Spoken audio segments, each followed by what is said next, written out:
Coming up on today's edition of Locked On Eagles, we're going to get into our top 10 moments of a memorable 2022 season, plus get a little more into the Jalen Hurts contract compared to what other quarterbacks across the league are dealing with. All that and more on this Thursday edition of Locked On Eagles. You are Locked On Eagles, your daily Philadelphia Eagles podcast. Part of the Locked On Podcast Network, your team every day.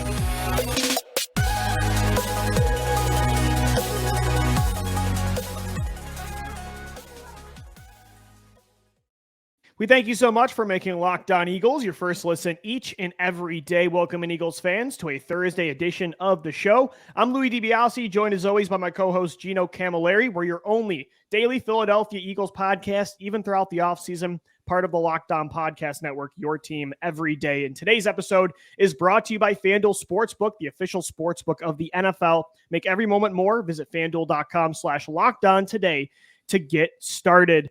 Gino, we got the combine in 4 days now. Crazy. The offseason is already flying, and the season just ended for the Philadelphia Eagles, but we got to get into it.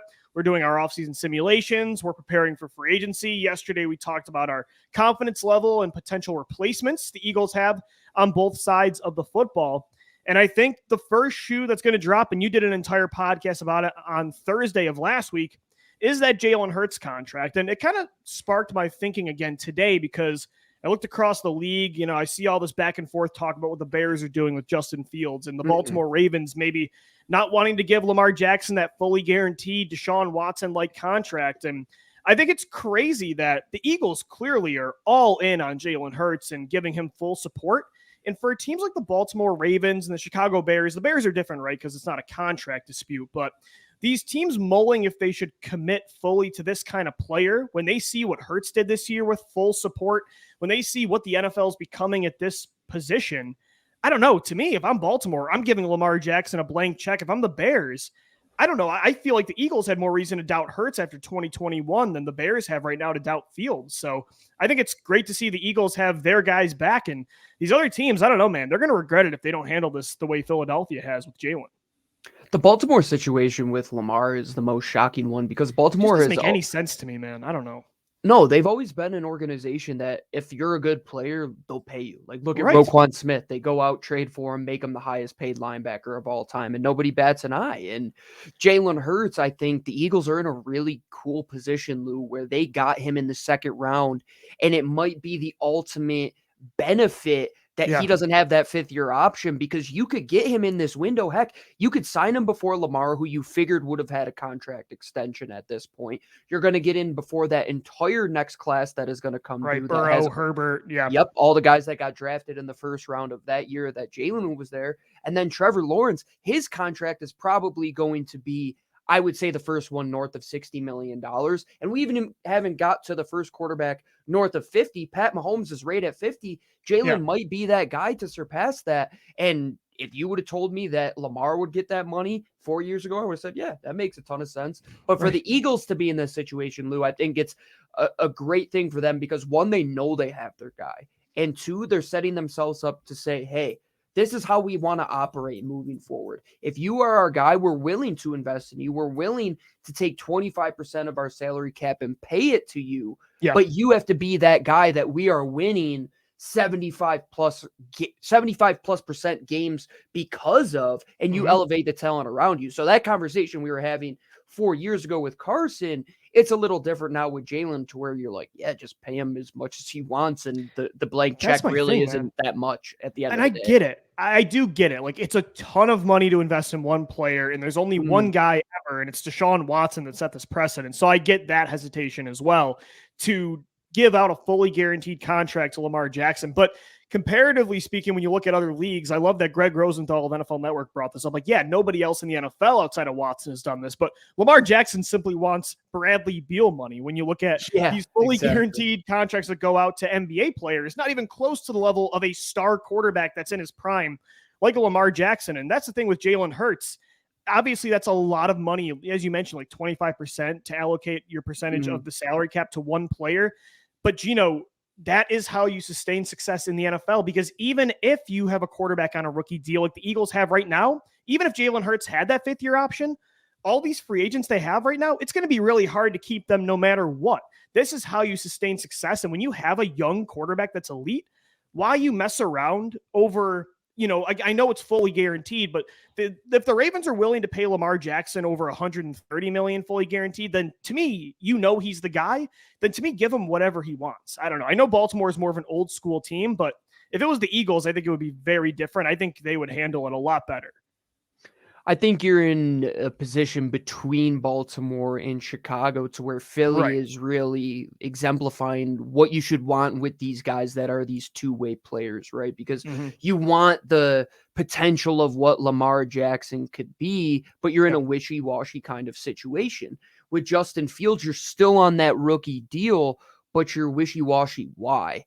That's how the Eagles kind of were with Jalen Hurts last year when Justin Fields is giving you a reason to invest. They're saying we don't want to invest. And Jalen Hurts. Is Lamar. Lamar's won an MVP. I mean, and Gino, the difference is too, Jalen Hurts in 2021 gave you a lot of reason to doubt because of him that he could be a long-term quarterback. Trade him and move on. Exactly. Right. But when you look at Lamar Jackson and Justin Fields, I think they, if the Ravens are like, well, he gets hurt a lot and he runs too much, that's because you had Greg Roman as your OC. You never gave him wide receivers and put him in a Jalen Hurts, Philadelphia Eagles right now style of offense with all these passing weapons. The Chicago Bears, the same thing. They're making Justin Fields throw to Dante Pettis. And for 8 games in the beginning of the season, they were putting him under center and playing him like this pocket style passer. So I think the Eagles, again, were more justified to play this hand the way that Chicago and Baltimore are. I don't get it. And again, when you look at what Hurts and Mahomes are doing in the playoffs and Burrow and Allen and all these quarterbacks, I don't know. I don't get why they're wishy-washy. And I know Howie Roseman now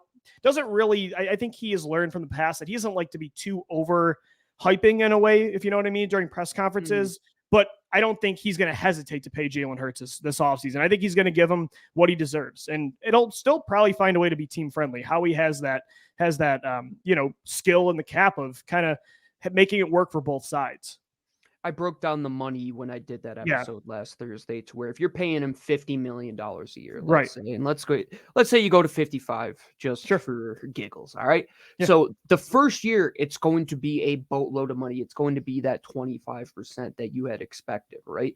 But in the next 2 years, you would have had to have figured that this could happen. And to say that they haven't gone through this scenario on the back end of things in that room with Howie Roseman, you're just asinine to say that Howie Roseman doesn't know what he's doing because he is projecting out years in advance. And taking 25%, it might be tough at first, but when you're in year 4 and 5 and you get down to that 20, 18, 19%, then it's more of a bargain. And Pat Mahomes is going to get to that precedent to where he gets to in 2 years to keep a lot more talent than you're looking at right now. It's that transitional phase that you have to find your way through. And I think with the Carson Wentz situation, they couldn't make their way through that transition, right? They were trying to figure out who they were. Are we in our window or are we not in our window? Where Jalen, you're making that full transition. We're in our window. We know that we are going to sign a quarterback who's going to take 1/5 of our salary cap, right?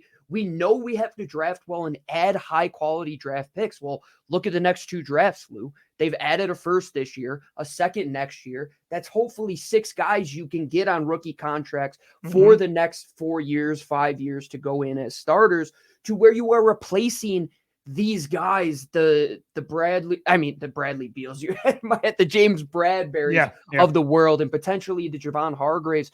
That's the cycle you're going to have to get into. And you're not the first team that's ever going to have to overcome this. Look at the last 20 years in terms of Super Bowl winners. The Patriots had to do this forever with Tom Brady. The Colts had to do it forever with Peyton Manning. When Peyton went to Denver, they had to do the same exact thing. Pat Mahomes is on his contract extension. To pay a quarterback isn't a death sentence. It is the one thing that is going to keep you it's lively in the NFL. That means you have, again, it makes it tougher to build around him, but that is how you sustain success. The alternative, if the Ravens choose not to, if they're going to go like a running back like approach here, quarterback, and say, we're not going to pay this position and we're going to go roster strength first over one position, you're crazy. As you mentioned, if you look at the history of the NFL, even look at Super Bowl winners, most of those teams had a quarterback that was paid. Yeah, obviously it's easier to get to the Super Bowl when you have a roster like Philadelphia had, and that's easier when you have a guy in a rookie deal. That's why Seattle won a Super Bowl as well. But you look at even in the 21st century, there aren't a lot of examples of quarterbacks that, you know what I mean, were in their first few years that won it all. A lot of those guys were paid. There are some instances where quarterbacks were still on rookie contracts. And again, you got to maximize that. But I think people are seeing it too much in a negative light. Like, yes, it's a lot of money for one player, but paying that guy means you have that guy. And that's the most important part. And so that's why I know it's going to be tough for Philadelphia, but I'm glad they have a guy to pay. And I feel like Chicago eventually should feel that way. And I think Baltimore should be all in on that with Lamar Jackson, but they're not right now. So I think it's good to be an Eagles fan and knowing they got Jalen Hurts under center for a long time at 24 years old, because he made some incredible memories in just his second year as a full-time starter. Gino, we're going to get into those memories coming up next. Our top 10 moments of the 2022 season. We got our combine preview tomorrow, but we're going to do a little more reminiscing on this Thursday edition of Locked On Eagles. And guys, today's show is presented by FanDuel, the official sports book of the NFL, and now the Locked On Podcast Network and the NBA. The midway point of the NBA season is here, and now is the perfect time to download FanDuel, America's #1 sports book, because new customers get a no-sweat first bet up to $1,000. That's bonus bets back if your first bet doesn't win. Just download the FanDuel Sportsbook app. It's safe, secure, and super easy to use. Then you can bet on everything from the money line to point scorers and threes drained. Plus, FanDuel even lets you combine your bets for a chance at a bigger payout with a same-game parlay. So don't miss the chance to get your no-sweat first bet up to $1,000 in bonus bets when you go to FanDuel.com/LockedOn. That's FanDuel.com/LockedOn to learn more. Make every moment more with FanDuel, an official sports betting partner of the NBA. This is the Locked On Eagles podcast, a Thursday edition of the show. I'm Louie DiBiase alongside Gino Camilleri. So, Gino, we're getting ready for the offseason. I mean, we did our offseason simulations. We're talking free agency. The draft process starts. I mean, it's already been starting with, you went to the CGS All-Star game. We had the East-West Shrine Bowl, had the Senior Bowl as well. Now we've got the NFL Combine this week. Before you know it, the Pro Day circuit's going to be here. But I think we should talk a little bit more about what was an incredible 2022 season before we really dive in to the offseason, because the last time we talked about 2022, it's been all about that heartbreaking Super Bowl loss. So I do want to spin it back into a positive light because, man, and I don't know how you feel about this, but I truthfully had even more fun this year. Maybe it's because of our show, but you look at the memories of 2022, I had as much fun, if not more, than 2017. It was just, when you look at the records broken, the talent on both sides, the run going 9-0 and just dominating everybody to get to the Super Bowl. I mean, again, it's obviously more better when you get the ring to cap it off, but at the same time, you definitely got to appreciate what we had this year. I think the biggest testament is a shout out to our fans, who our biggest show of the 2022 season, outside of some crazy Devontae Smith episode that went bananas for some reason, was the post Super Bowl episode where this team lost. I noticed that yesterday, actually. That made me feel good. Eagles fans, win or lose, man. Ride or die. And this made me feel very similar to how a lot of people that support soccer feel, right? And I'm a Manchester City supporter. We lose the Champions League 2 years ago. And it's like, oh, well, we have other competitions to go and worry about. In the NFL, it's like, when it's said and done, that's it. And it's like, who else are you going to ride with? Like, yeah, I'm watching the XFL now, rooting for the Brahmas and stuff, but I'm rooting for the Eagles. And it goes back to, see, Gino, I don't have another team, man. No, I don't, exactly. In another sport, this is the Eagles are it.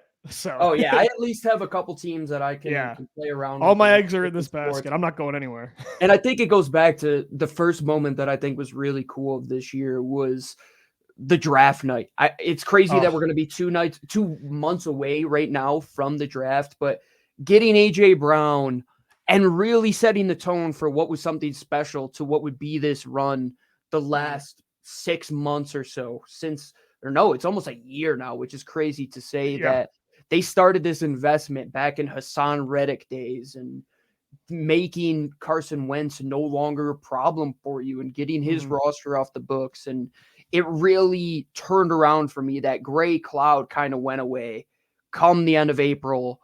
Jordan Davis, AJ Brown within a matter of minutes.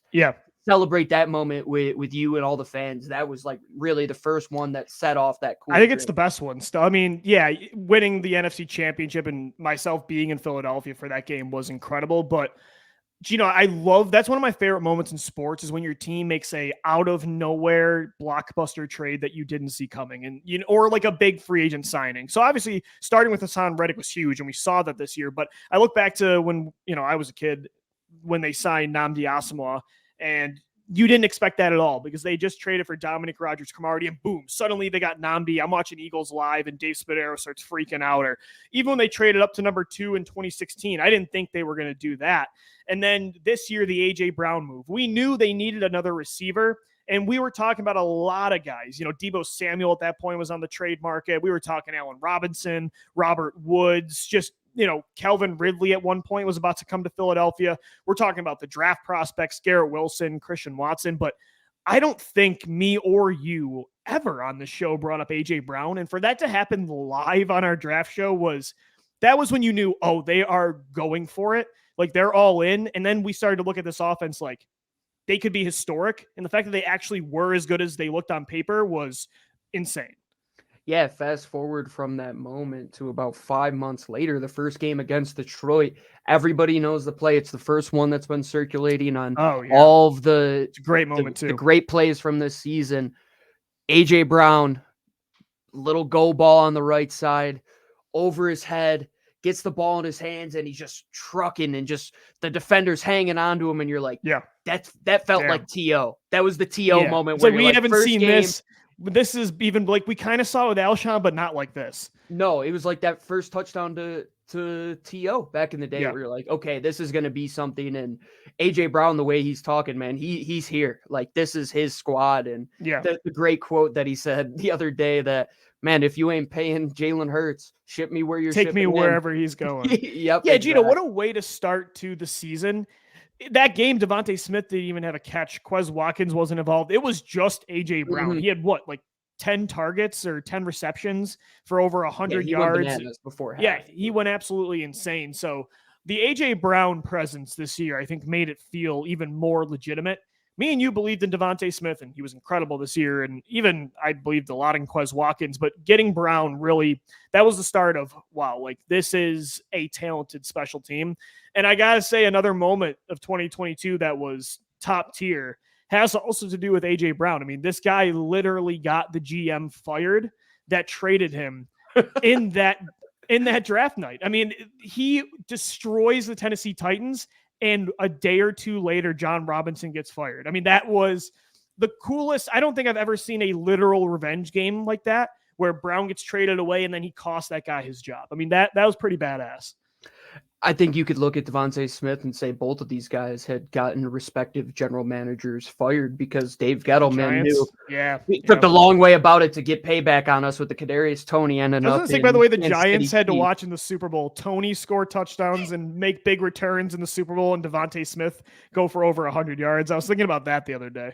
It's great, and I love that you went that way with it. And I think another great moment is Nick Sirianni. I think just like silencing a lot of people, man, like that. Yeah. Like it's not like one point in time that happened. Just continuing to set that precedent though of who he is. Like he's going to be aggressive. He's going to let his guys cook. He's going to put his team in arguably the best position to succeed, whether it's hammering the run for 363 yards against Green Bay or whether it's going full out air raid offense and letting Jalen Hurts cook. I thought Nick Sirianni really made his presence known that he's going to be here. Like maybe it's not just in Philly for the long term, but he's going to be an NFL guy because he has what it takes to be that head coach for this team and a team in general, man. Hats off to him. Well, and one of the main moments for Sirianni was that win against the Colts, right, where he did it for Frank Reich. Yeah. And I think that was an awesome moment, too, for Jalen Hurts because that was the first instance that season where it's like, okay, game's on the line. Nothing is working on the offensive side of the ball. You have one more chance. You're down 4 with, 2 minutes to go. You have to score a touchdown, drive the length of the field. And to see Jalen Hurts completely calm, wasn't having a great game himself either, to drive the length of the field and score that touchdown was incredible. You had other moments with Hurts, right? The shootout win against Aaron Rodgers and week 2, like his making his presence known against Minnesota on primetime football. But to see that kind of win too was awesome because how many times during the Wentz era did we talk about come from behind wins, how we wanted to see more of that? And with Jalen, me and you even said back in 2020, that first start against Arizona, we said, if there's one thing we know this kid can do, it's be calm and clutch in close late games. And that Colts game was pretty special in that way. It was a frustrating 3.5 quarters, but that moment was awesome. I would couple that moment with the Arizona Cardinals game as well, where another big defining thing was overcoming these late game. The kicker. Yeah, these late game letdowns, which had plagued the Eagles the last couple seasons. And Cameron Dicker goes and makes his presence known, clinching that win. And Kyler Murray doing the ultimate boneheaded thing, sliding short of the first down marker, and then continuing to spike it on 4th down. Gave me Kirk Cousins kneeling instead of spiking it in 2015 kind of vibes, if you know what I mean. But those are the moments you forget, and that's why I'm glad that we did something like this, because you forget about those Indianapolis games and the Cardinals games, where if you look at how good the NFC was, Lou, you're 1 or 2 games away from missing out on home field advantage. You slip up in 1 or 2 of those. Do you get to the bowl? You don't know. All right, Eagles fans, we're wrapping up this Thursday edition of Locked On Eagles, continuing to look down memory lane and talk about the best moments of one of the greatest seasons in Eagles history, 2022. Gino and I have talked about so many moments. A.J. Brown getting traded to the Eagles, getting his former GM of the Titans fired, making his presence known from the start against Detroit, the come-from-behind win against the Colts and the Cardinals. Gino, 2022 had everything. It had blowout wins, shootout wins, close games down the stretch. I think another one that we haven't brought up yet that was early in the year, we've mentioned the Lions win and the Vikings win, but week 3, that I think was one of the most enjoyable games because you play Carson Wentz and the last thing you want to do against a division rival and your old franchise quarterback is get beat bad by that guy.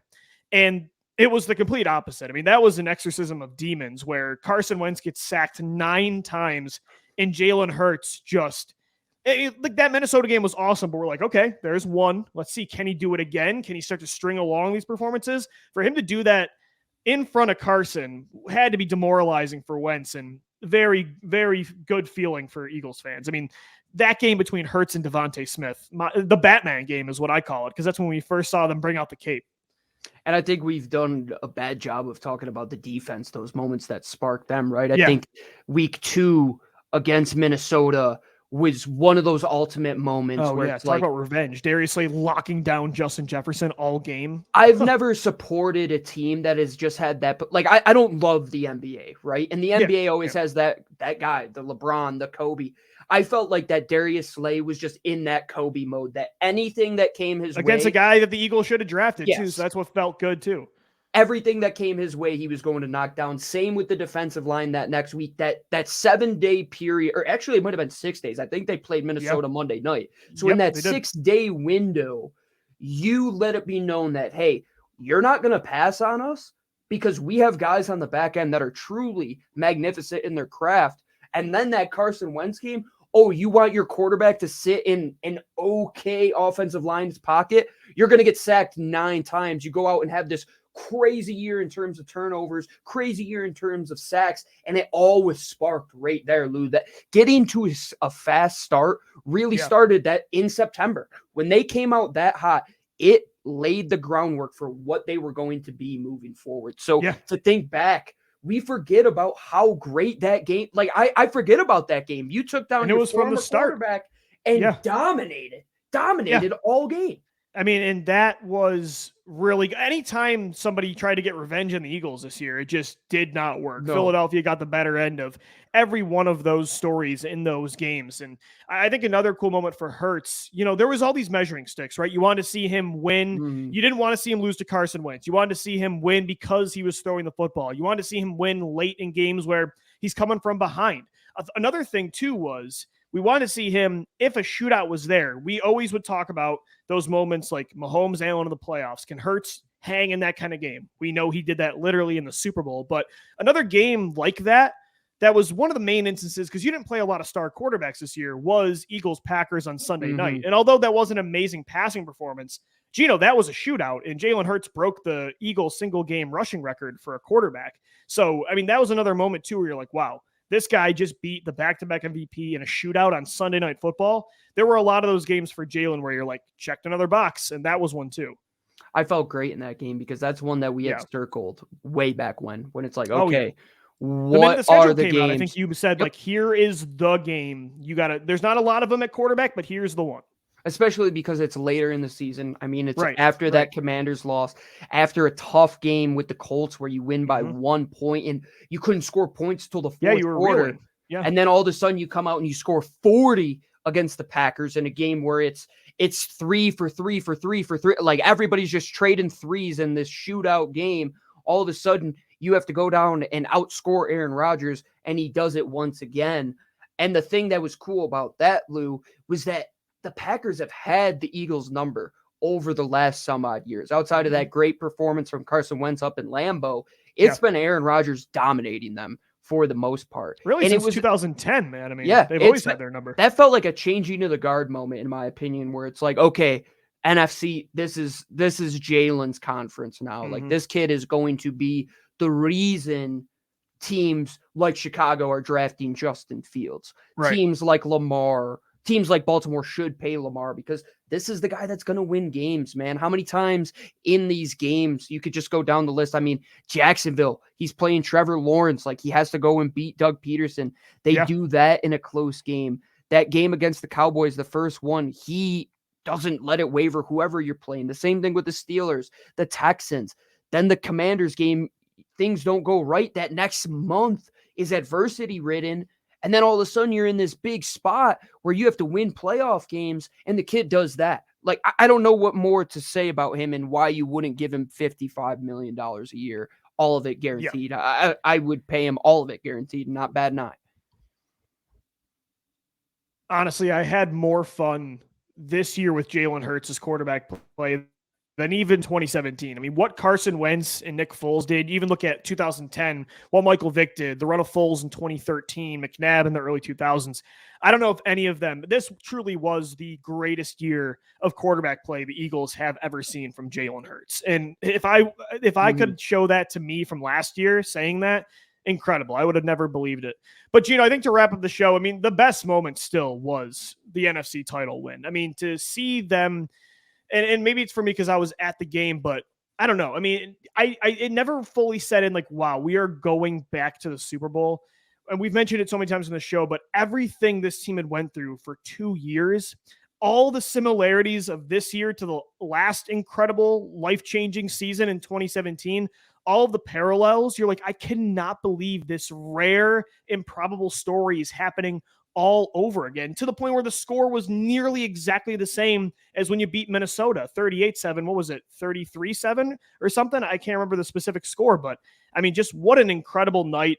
And, of course, 31-7. They couldn't get the job done in the end against Kansas City, but, to win an NFC title and raise another banner just 2 years removed from 2020 is just, again, memorable for the rest of our lives.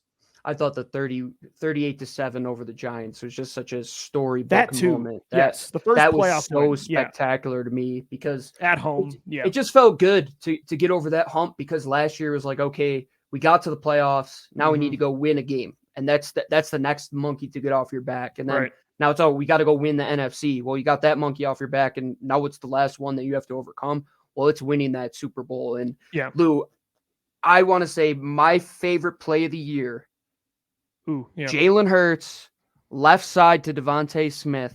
Devontae Smith taking Jordan's magic juice and becoming Randy Moss all of a sudden and absolutely dominating two guys in a 50-50 ball situation, coming down with that ball and saying, I'm 165 pounds. I think that was the first one that popped in my head too. Yeah, I think that one, the game against Minnesota week 2 where Hurts literally carries like 5 defenders into the end zone was great. AJ Brown catching it on 5 pointing Steelers. At both of the guys. Yeah, that one was incredible. There's a lot of insane moments. The highlight reel for the Eagles in 2022 on both sides of the ball with the turnovers and sacks on defense. Definitely going to be watching a lot of that this offseason for sure. So a lot of great moments. Again, it didn't end the way we wanted to, but I mean, it's hard to be picky. And, as an Eagles fan, we've got a ring, and to have that kind of year, considering where we were, is definitely special. So definitely want to just kind of put a lid on the season in that way before tomorrow we really dive into some draft content. We got the combine coming up next week. Free agency is right around the corner. So make sure you subscribe to Locked On Eagles on all podcast platforms and on YouTube as well. We got a show for you on Monday through Friday. And we're always talking birds on Twitter at Locked On Birds, at GC24_football, and at DBLCLOE. As always, thanks for making Locked On Eagles your first listen each and every day. For Gino Camilleri, I'm Lou DiBiase signing off. As always, thank you for downloading, thank you for watching and listening, and let's go Birds. Fly, Eagles, fly.